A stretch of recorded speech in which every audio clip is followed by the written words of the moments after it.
Bonsoir et bienvenue avec moi dans l'explication de cette nouvelle leçon qui est très importante et dans laquelle on va expliquer la proposition subordonnée relative.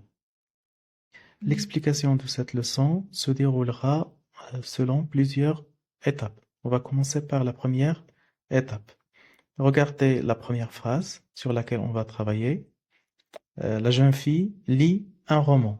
Nous avons dans cette phrase un sujet, qui est la jeune fille, plus un groupe verbal, qui est lit un roman. Donc, il faut tout d'abord savoir distinguer entre une proposition et une phrase simple. Une proposition, en grammaire, c'est un ensemble de mots qui sont organisés autour d'un verbe. Quand on dit une proposition quand on a un ensemble de mots qui sont autour d'un verbe. Le deuxième élément, la phrase simple. Quelle est la différence entre une phrase simple et une proposition? Une phrase simple, en grammaire, elle est constituée d'une seule proposition. Cela veut dire que une phrase peut avoir plusieurs propositions. À ce moment-là, quand on n'a pas une seule proposition, on ne va pas parler d'une phrase simple, mais on va parler d'une phrase complexe. Donc, rappelez-vous, une phrase doit avoir deux éléments pour que ça soit correct. Regardez les deux propositions suivantes. La fille est assise, première proposition. Elle lit un roman, deuxième proposition. On peut dire que la première proposition est une phrase simple et la deuxième proposition est une phrase simple. Donc les deux propositions, elles sont indépendantes. Il n'y a aucune relation entre elles. Maintenant, on va essayer de relier entre ces deux propositions de trois façons. La première façon, c'est la juxtaposition. La jeune fille est assise, virgule, elle lit un roman. On appelle ce procédé-là la juxtaposition, donc parce qu'on n'utilise pas de moyens, de mots entre les deux propositions pour les relier. Deuxième façon pour relier, c'est la coordination. La jeune fille est assise et elle lit un roman. Donc la deuxième proposition est coordonnée à la première. Troisième façon, c'est la subordination. La jeune fille qui lit un roman est assise.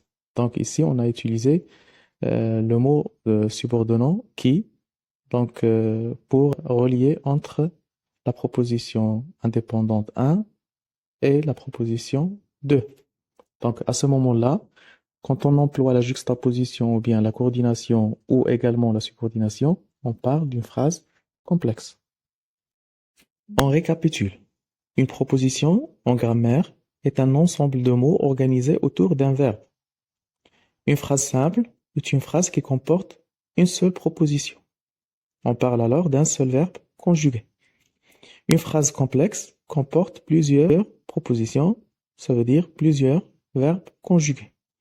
Dans une phrase complexe, les propositions peuvent rester indépendantes. Elles sont alors soit coordonnées, soit juxtaposées. Dans une phrase complexe, une proposition peut également être incluse dans une autre. Il s'agit alors d'une proposition subordonnée à une autre proposition qui est la principale. Ces propositions ne sont alors plus indépendantes comme les propositions coordonnées et juxtaposées. Elles ne sont plus indépendantes l'une de l'autre. Mais la proposition subordonnée, elle est dépendante, ou bien son sens dépend de la proposition principale.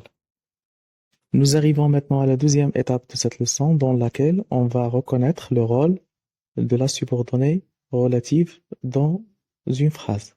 Observez le premier exemple. Le gâteau cuit dans le four. Première proposition indépendante. Le four est très chaud. Deuxième proposition indépendante. Donc pourquoi ne pas relier entre ces deux propositions pour avoir une seule phrase qui est complexe? Le gâteau cuit dans le four qui est très chaud. De cette façon-là, on a évité la répétition du mot four et on a donné une information complémentaire sur ce four, donc qui est très chaud. Donc ça, ce sont les deux rôles joués par la subordonnée relative. Elle évite les répétitions et donne un sens complémentaire sur le nom de quoi on parle. Troisième étape maintenant de cette leçon, on va voir le fonctionnement de la proposition subordonnée relative. Donc, regardez l'exemple. La tarte qui chauffe embaume la maison. Ici, la subordonnée relative, elle est placée entre deux crochets. Et on peut la supprimer. On peut dire seulement la tarte embaume la maison. Donc, la tarte, on peut remplacer qui chauffe par l'adjectif chaude. La tarte chaude embaume la maison. Donc, deuxième exemple, la tarte chauffe dans le four que j'avais allumé. La tarte chauffe dans le four. Je peux supprimer que j'avais allumé. Donc, elle apporte seulement un sens complémentaire à la phrase. Je peux remplacer que j'avais allumé par un adjectif. La tarte chauffe dans le four allumé. Dernier exemple, je prépare la tarte dont tu adores la recette. La même chose, la subordonnée elle est employée entre deux crochets. Je peux l'effacer complètement sans que le sens de la phrase change. Je prépare la tarte. Ou bien je peux la remplacer, ça veut dire remplacer la proposition subordonnée relative par un adjectif. Je prépare la tarte adorée. Donc, on récapitule. La proposition subordonnée relative peut en général être supprimée. Elle complète un nom qu'on appelle l'antécédent. Elle joue en général le rôle d'un adjectif dans la phrase et peut être remplacée par celui-ci, même s'il est parfois difficile de garder alors le sens initial de la phrase. Donc ici, ce sont les principales fonctions de la subordonnée relative. Nous arrivons maintenant à la 5e étape de l'explication de cette leçon et ça sera la dernière étape.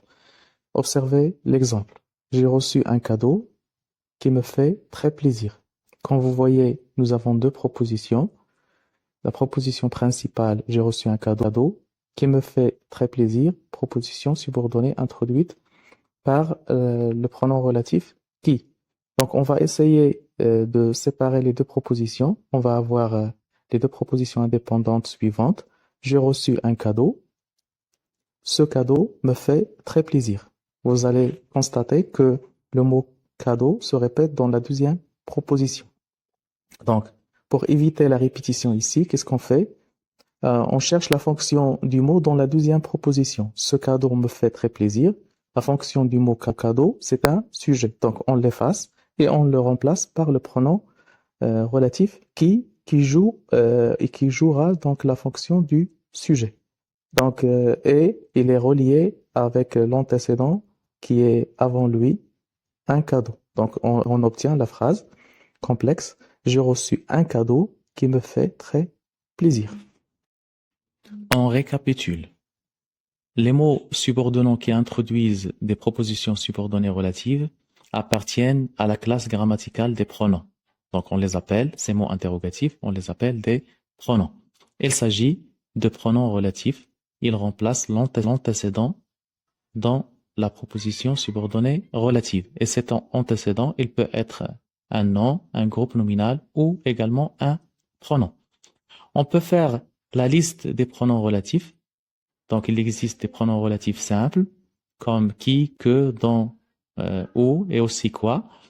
Des pronoms de forme composée, comme lequel, laquelle, auquel, à laquelle, duquel, de laquelle, etc.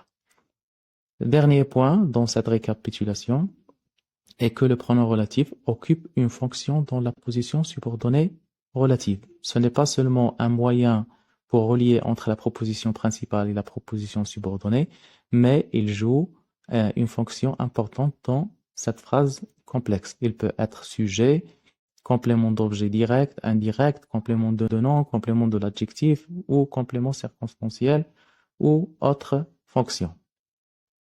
Donc on va faire la même chose pour les autres pronoms relatifs que, dont et où. Observez le premier exemple. Le livre que tu m'as offert m'a beaucoup plu. On va essayer de décortiquer cette phrase en deux propositions indépendantes. On va avoir le livre m'a beaucoup plu. Première proposition indépendante. Tu m'as offert ce livre, la deuxième proposition indépendante. Vous allez constater que le mot livre se répète dans la deuxième proposition. Donc, on va essayer de comprendre la fonction qu'il joue dans cette deuxième proposition. Tu m'as offert quoi? Tu m'as offert ce livre. Donc, qu'est-ce qu'on fait? On efface le mot se livre et on le remplace par que, parce qu'il joue la fonction d'un complément d'objet direct. Et on va avoir la phrase suivante. Le livre que tu m'as offert m'a beaucoup plu. On passe maintenant au deuxième pronom relatif qui est dans. La rivière dont je vous ai parlé est splendide. La première proposition, la rivière est splendide. Deuxième proposition, je vous ai parlé de la rivière. De la rivière ici joue la fonction d'un complément d'objet indirect du verbe parler. Donc c'est pourquoi on la remplace par dans. Attention, parfois le pronom relatif dans peut jouer la fonction d'un complément d'objet indirect. Il peut jouer également la fonction d'un complément de nom ou la fonction également d'un complément de l'adjectif. Quatrième et dernier pronom relatif simple est où. Regardez l'exemple. Le quartier où j'habite est calme. La première proposition, j'habite dans un quartier. Deuxième proposition, ce quartier est calme. Donc, j'habite où?